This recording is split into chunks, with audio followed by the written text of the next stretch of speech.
Welcome back to the Malcops and the Malala Pipes. No filter. I'm your host, Half White. Well, it's been an amazing long 10 days, long 10 to 15 days in the sporting corner.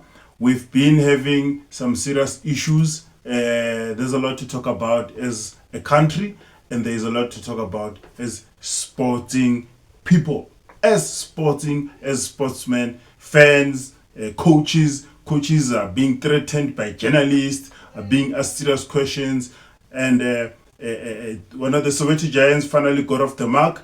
They got their 3 points. They are now sitting on 6 points. I'm talking about Orlando Pirates. Now, Orlando Pirates, you must remember that they lost their first two games, putting them way down there in the log standings. So now they had a match at Orlando Stadium, which I attended.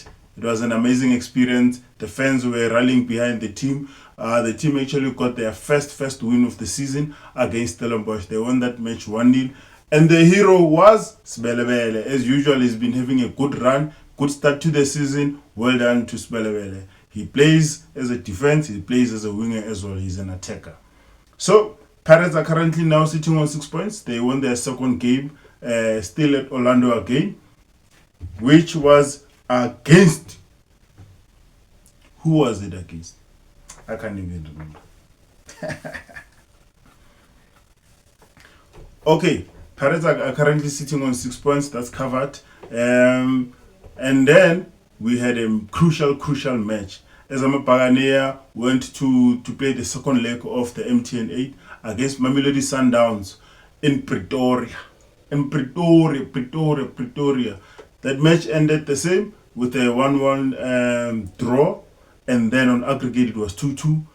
Fortunately enough, on penalties, Sipochene was a hero. Sipochene was a good, big hero. He saved two penalties, which then put Orlando Pirates through to the MTN 8 final against Stellenbosch. So this is actually a repeat of last season's final.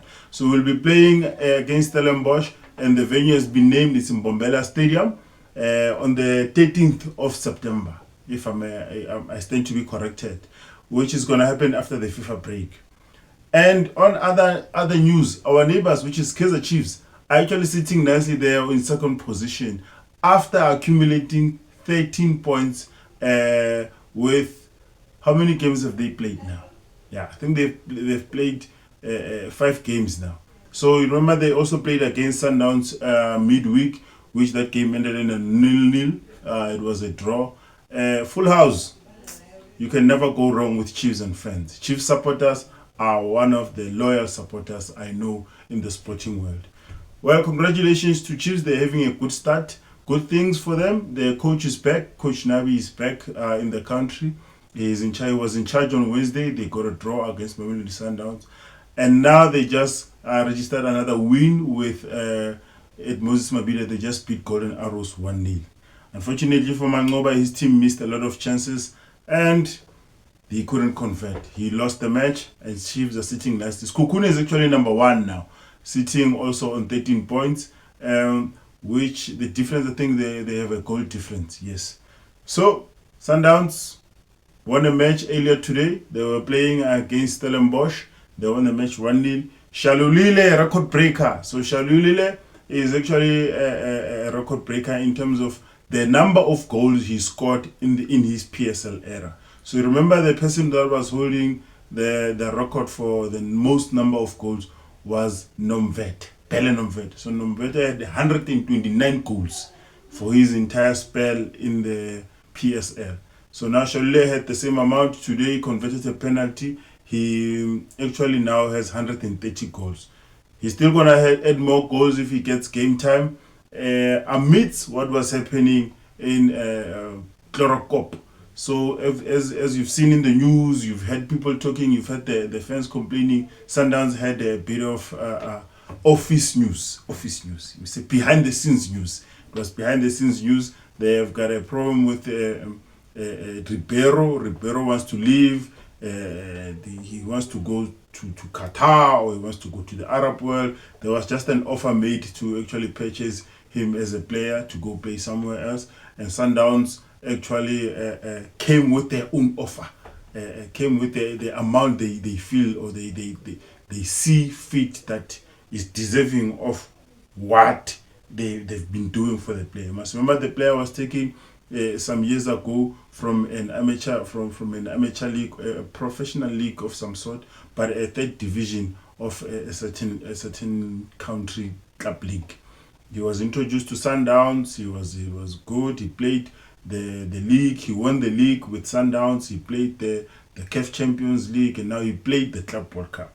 So now a lot of interest for him are there. So people have been tabling offers, and Sundowns is not budging. They want to keep the player or sell the player for a reasonable amount.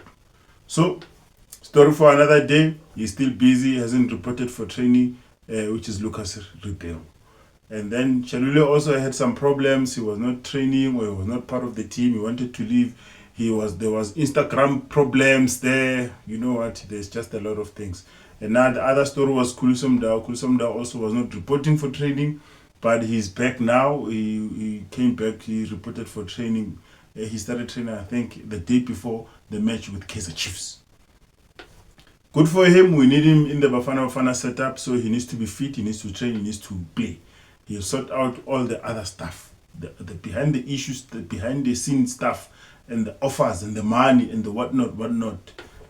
Career first, play soccer first, and then let management and lawyers deal with whatever is happening with paperwork and offers and money and movement of players. But remember that we still have a window period. So our window period, our selling of players, the movement of players is still open, I think, September, either the 22nd or I think maybe there's an allowance of a week or so, but till towards the end of the month of September.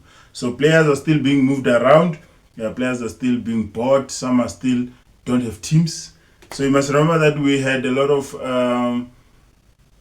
players that were unattached playing the CHAN, the African Champions, the African Champions tournament, and now they failed to actually qualify to the knockout stage. Now the players are back. Some actually joined teams. Like a player like Keegan Dolly was bought by Cape Town City, so he went back to Cape Town City. Remember, he once played for Cape Town City when he was coming up. And then there were talks that Lipasa is also wanted by Durban City. The deal hasn't gone through. They're still in talks. Players like Ndlondlo had an amazing run at the CHAN. He's wanted by TS Galaxy, Marumo Gallants wants him, Chipa wants him. Quite a number of clubs actually are looking to acquire his services. So, other than that, you must remember that we're going on a FIFA break. So next week, Bafana have got World Cup qualifiers, which is the most important news of the week. So we're going to be playing against Lesotho. Remember, Lesotho were supposed to file that we played an eligible player against them, which was Tebo Mokoena. Mokoena, remember, he played against Lesotho and he had a second yellow card. He had 2 consecutive yellow cards playing a match, so he was not supposed to play that match. He